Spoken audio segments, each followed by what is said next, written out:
Los 4 relatos evangélicos nos muestran claramente todo lo que se relaciona al ministerio del Señor Jesucristo, comenzando desde su nacimiento hasta su muerte, su resurrección y su ascensión al cielo.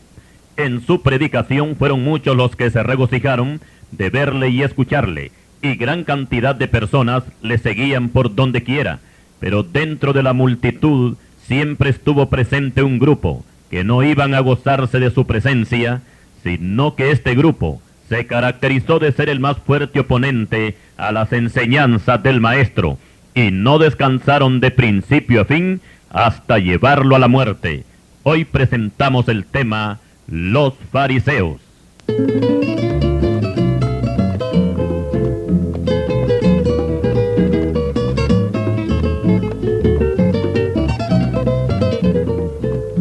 Para el desarrollo de esta enseñanza, vamos a tomar el respaldo bíblico en Mateo 3, versículos 7 al 9, que dicen así: Al ver él que muchos de los fariseos y de los saduceos venían a su bautismo, les decía: generación de víboras, ¿quién os enseñó a huir de la ira venidera?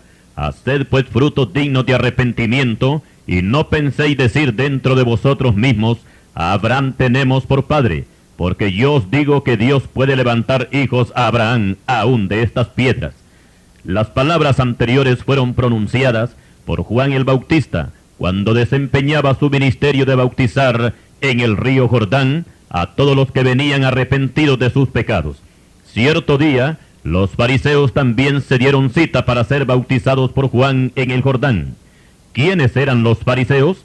El Nuevo Testamento los identifica como una secta que se amparaba en la ley de Moisés, pero que eran más apegados a las tradiciones de los hombres que a los mandamientos de Dios. El apóstol Pablo, en su defensa ante el rey Agripa, testifica que antes de su conversión a Cristo, él integraba esta rigurosa secta de los fariseos. Hechos 26:5. Los fariseos no eran la mayoría en Jerusalén, pero sí era un grupo de élite muy poderoso y con grandes influencias, tanto dentro del pueblo judío como con los gobernantes romanos. A veces la Biblia los coloca como principales entre los judíos. Eran estrictos en la observancia de guardar el día de reposo, la ley ritual y pagar el diezmo.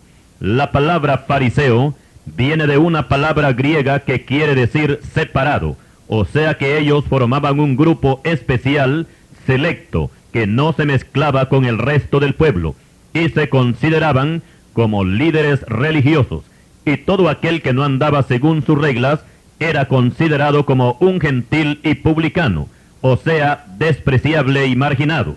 Su conducta se caracterizaba por ser soberbios, altivos y orgullosos, y esto lo demostraban aun cuando oraban en el templo.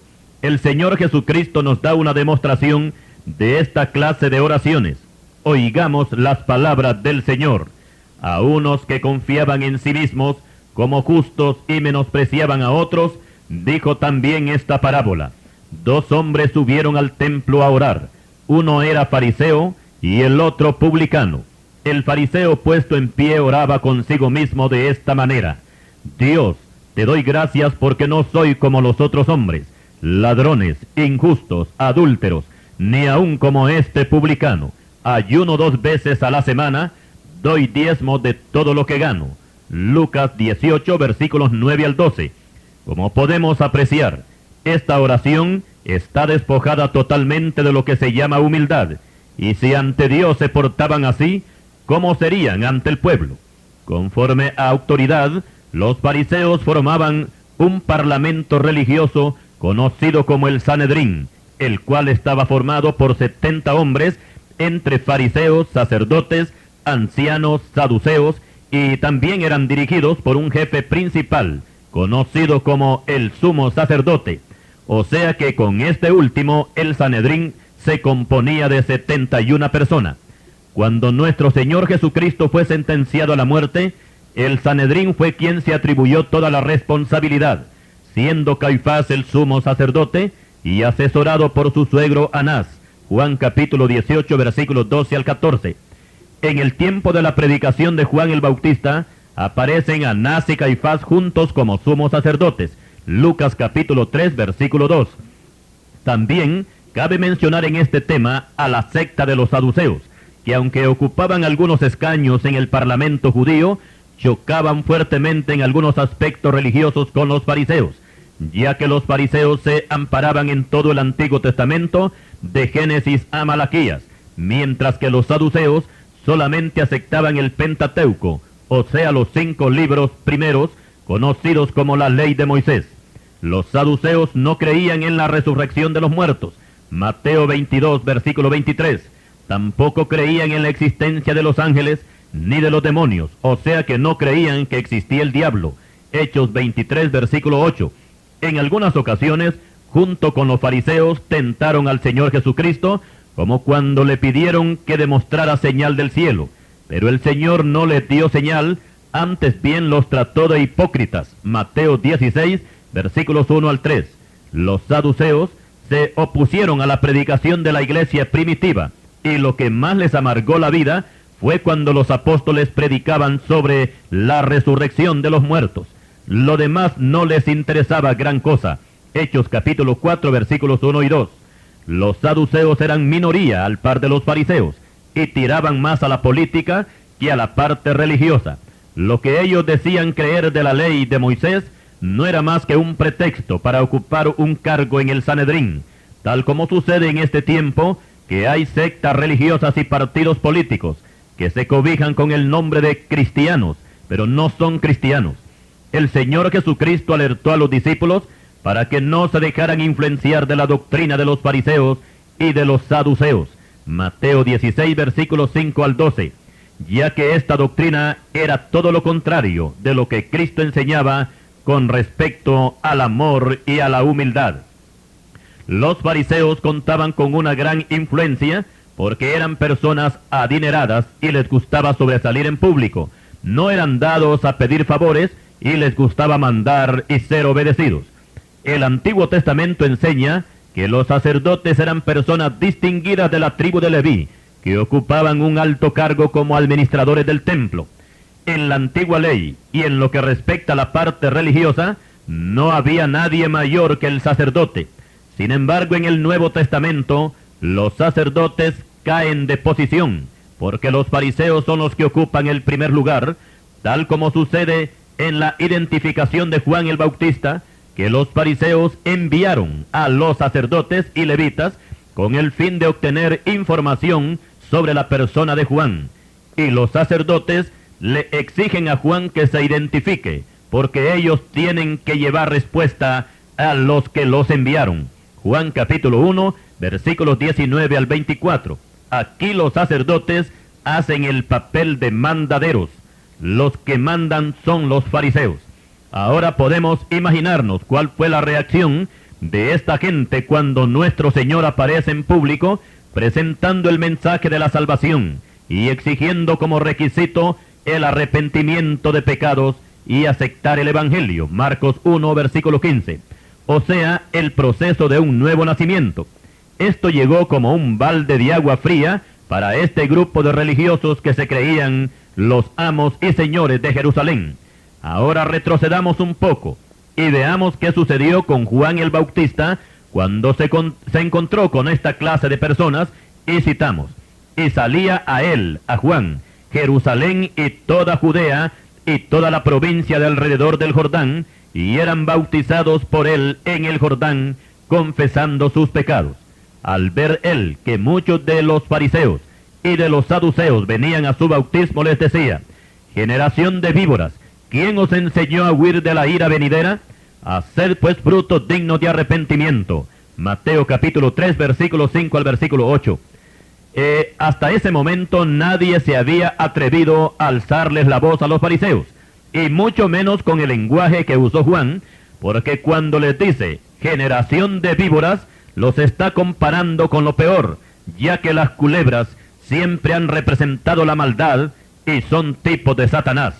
Ellos tal vez pensaron que Juan les iba a hacer un ceremonial por ser personas importantes, tal como pensó siglos atrás aquel sirio Naamán con respecto al profeta Eliseo. que el varón de Dios no salió ni siquiera a recibirlo. Oigamos al general sirio.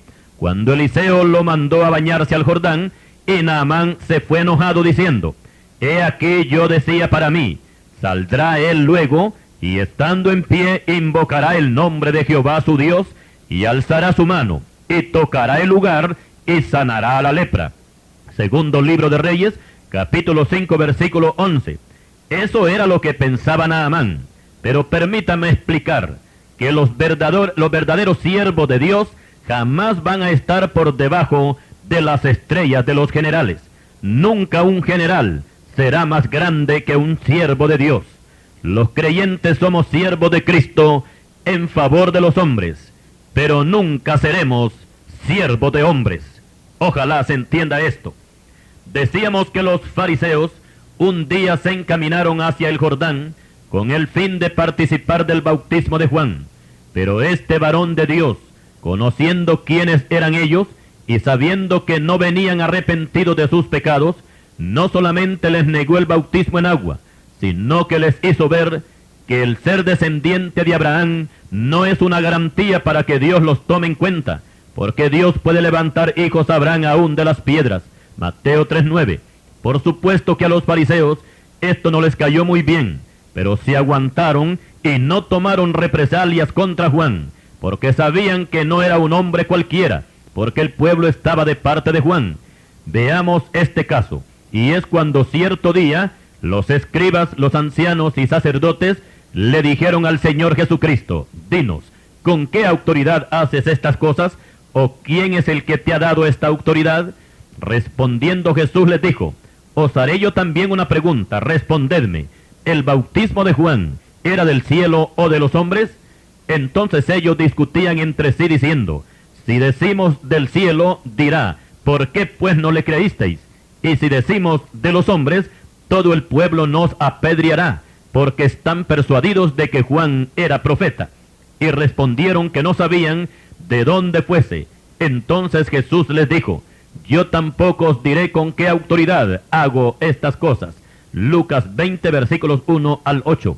Esta era la razón por la cual no procedieron contra Juan, porque se iban a echar al pueblo encima, y mejor se retiraron de ese lugar. En lo que respecta a su relación que tuvieron con el Señor Jesucristo, siempre se mostraron hostiles y contradictorios a la enseñanza del Evangelio, y no desaprovecharon la oportunidad para atacarlo, ya que le seguían por donde quiera. Y podemos mencionar dos causas por las cuales los fariseos se empeñaron en desbaratar el ministerio de Cristo. La primera era que ellos no aceptaban que el Señor había venido del cielo, que era hijo de Dios y que era Dios. Cuando le dijo al paralítico: hijo, tus pecados te son perdonados, los escribas y los fariseos comenzaron a cavilar diciendo: ¿quién es este que habla blasfemias? ¿Quién puede perdonar pecados si no solo Dios? Lucas capítulo 5 versículos 20 y 21. Otra vez tomaron piedras para apedrearlo, y el Señor les dice: muchas buenas obras os he mostrado de mi Padre, ¿por cuál de ellas me apedreáis? Le respondieron los judíos diciendo: por buena obra no te apedreamos, sino por la blasfemia, porque tú siendo hombre te haces Dios. Juan capítulo 10 versículos 30 al 33. La otra causa por la cual afrentaron duramente al Señor fue porque, según ellos, Cristo quebrantaba el día de reposo, ya que la mayoría de los milagros y sanidades el Señor los hacía en día de reposo. Ellos no entendían que para Dios tiene más importancia suplir la necesidad humana que festejar un día de la semana.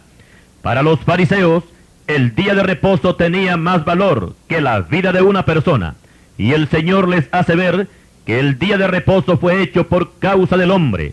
Por tanto, el Hijo del Hombre es Señor aún del día de reposo. Marcos capítulo 2, versículos 27 y 28. Continuaremos.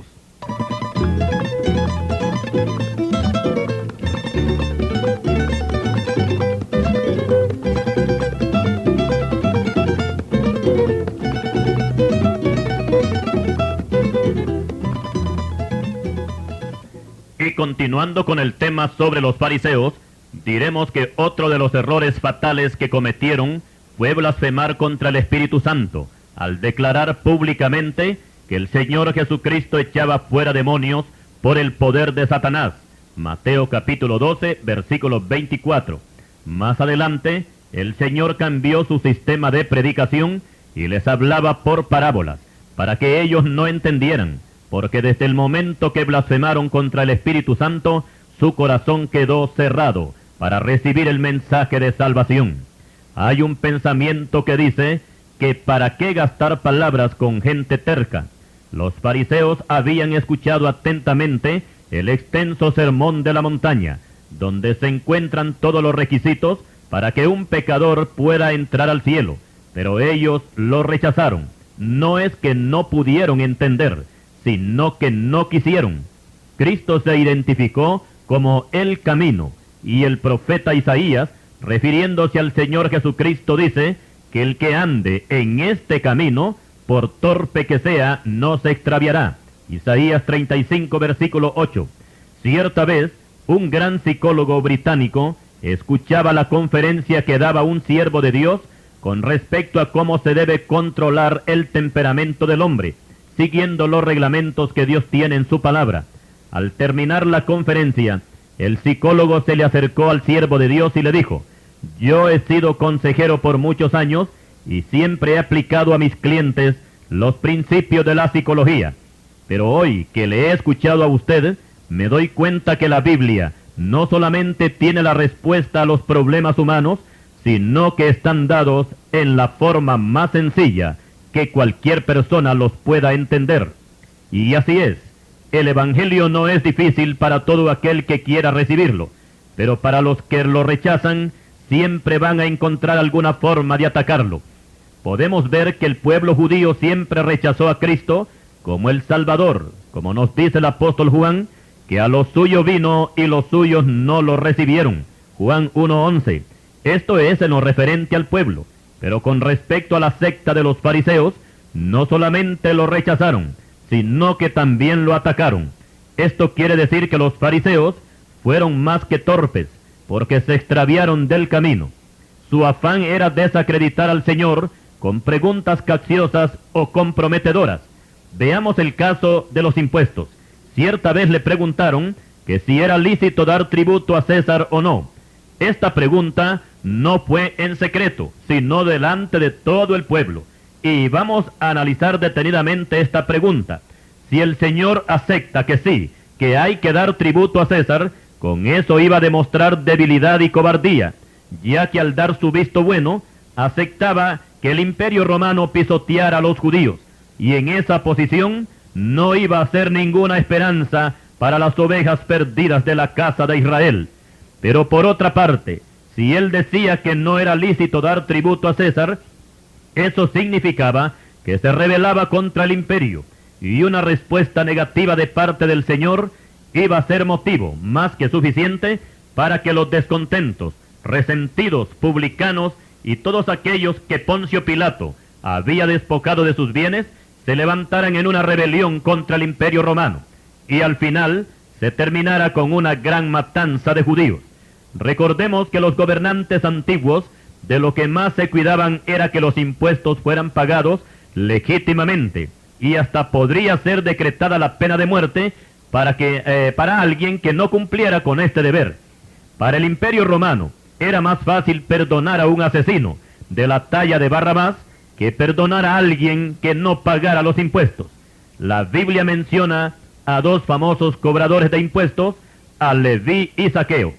Cuando los fariseos atacan al Señor con esta pregunta sobre si hay que pagar o no los impuestos, Él tenía que dar una respuesta muy sabia, y emplea una respuesta que ellos no esperaban y les dice: ¿por qué me tentáis, hipócritas?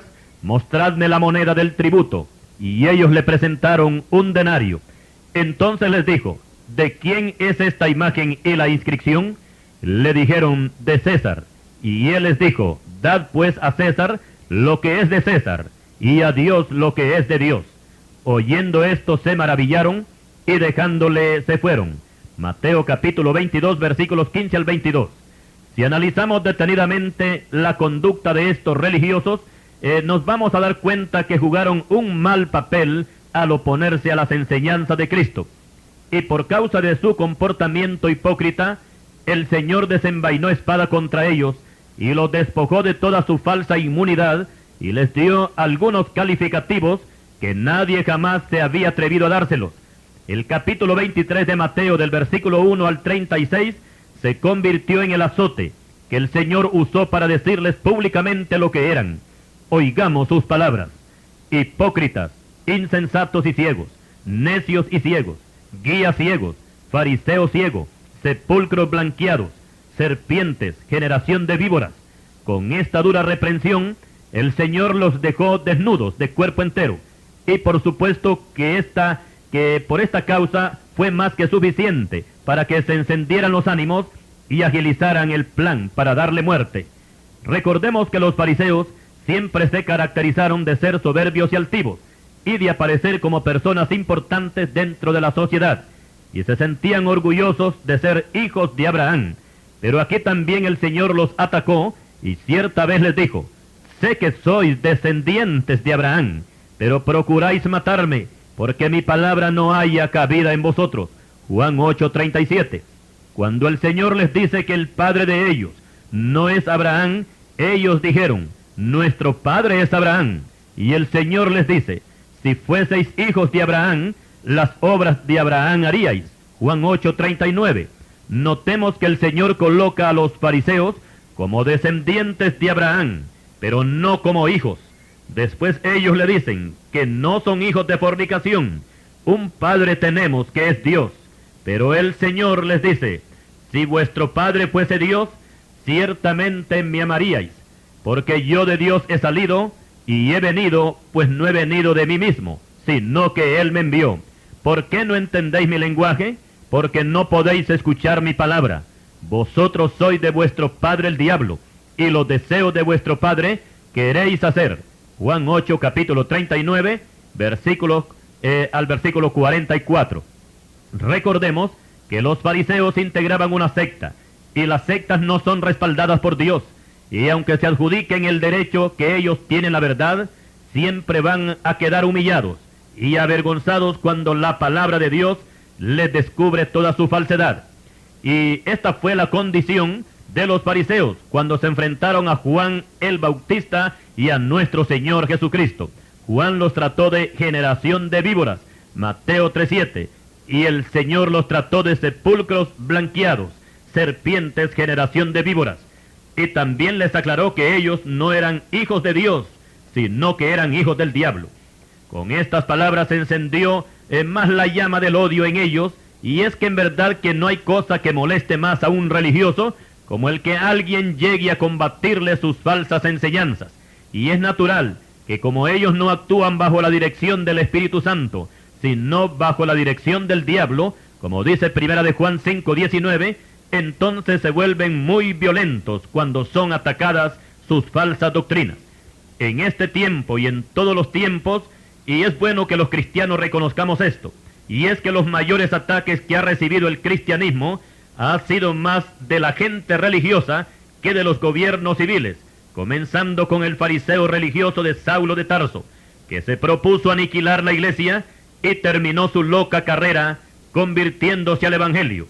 Y con el correr del tiempo, todas las religiones y las sectas del mundo que han aparecido por centenares, en una u otra forma, siempre han atacado el evangelio.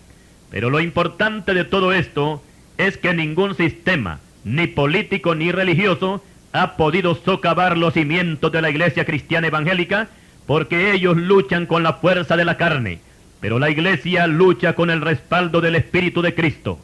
La Biblia dice que nuestras armas no son carnales, sino poderosas en Dios para la destrucción de fortalezas. Segunda epístola a los Corintios, capítulo 10, versículo 4. Y Dios le dice a la iglesia cristiana: y pelearán contra ti, pero no te vencerán, porque yo estoy contigo, dice Jehová, para librarte. Jeremías capítulo 1, versículo 19. Los fariseos lucharon contra el Señor Jesucristo y perdieron. Creyeron, sí, ellos creyeron que defendían una causa justa, y no se daban cuenta que se habían convertido en instrumentos de Satanás para pelear contra Dios. En nuestro medio también encontramos fariseos, nada más que vestidos con un ropaje moderno, que profesan conocer a Dios, pero con sus hechos lo niegan, siendo abominables y rebeldes, reprobados en cuanto a toda buena obra. Epístola del apóstol Pablo a Tito, capítulo 1 y versículo 16. Así es la cosa, profesan conocer a Dios. El problema es que Dios no los conoce a ellos. Los hipócritas, los altivos, orgullosos y vanidosos, la Biblia dice que Dios los ve de lejos, y a los de ojos altaneros y corazón vanidoso, Dios los destruirá, dice el Salmo 101, versículo 5. Todo aquel que se enaltece lo hace para su ruina, tal como le sucedió al rey Usías, que cuando Dios lo prosperó y se hizo fuerte, su corazón se enalteció para su propia ruina, y quiso quitarles el puesto a los sacerdotes en el templo. Y Dios le quitó toda aquella locura al rey Usías, castigándolo con una lepra en la frente, y así murió. El libro segundo de Crónicas, capítulo 26, versículos 16 al 23. Si entre los que oyen este mensaje se encuentra algún discípulo de los fariseos, le invito a que despierte a la realidad, que ponga los pies en la tierra, que veamos lo que dice Isaías capítulo 1 y versículo 6, y que nos humillemos a los pies de nuestro Señor Jesucristo, porque la Biblia dice que Dios resiste a los soberbios, pero da gracia a los humildes. Primera epístola de Pedro capítulo 5, versículo 5. Humillémonos pues bajo la poderosa mano de Dios, y Él os exaltará cuando fuere tiempo. Al Señor damos toda la honra y toda la gloria, y a usted gracias por su atención a este interesante tema sobre los fariseos. Que el Señor le bendiga.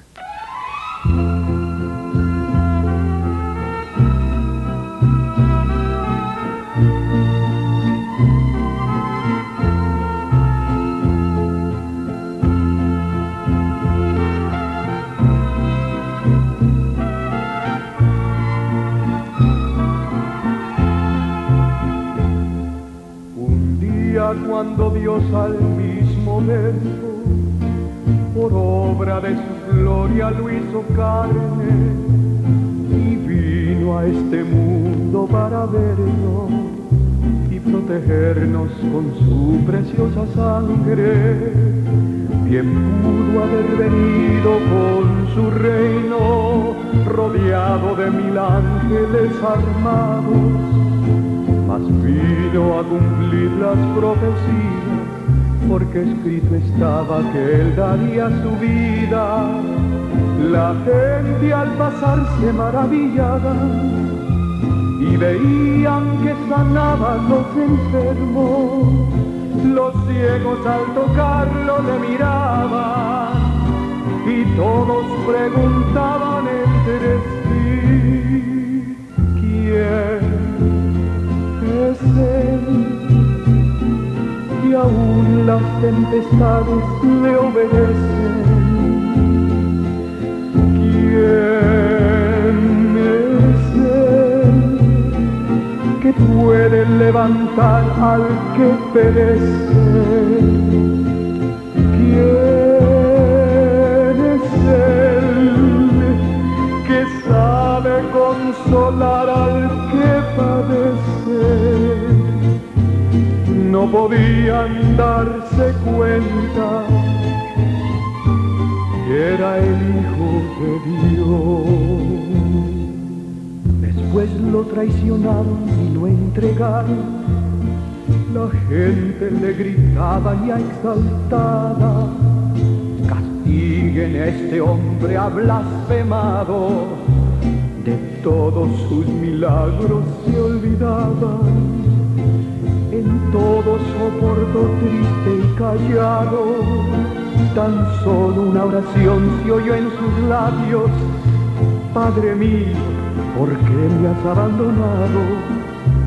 Me condenan a morir crucificado. Aún allá en la cruz del sacrificio pedía ya en sus últimos alientos: Dios mío, no te olvides de tu Hijo. y perdónalos, Señor, por lo que han hecho. La puerta de los cielos se fue abriendo y un rayo de luz cayó en su cara. Por ella poco a poco fue subiendo el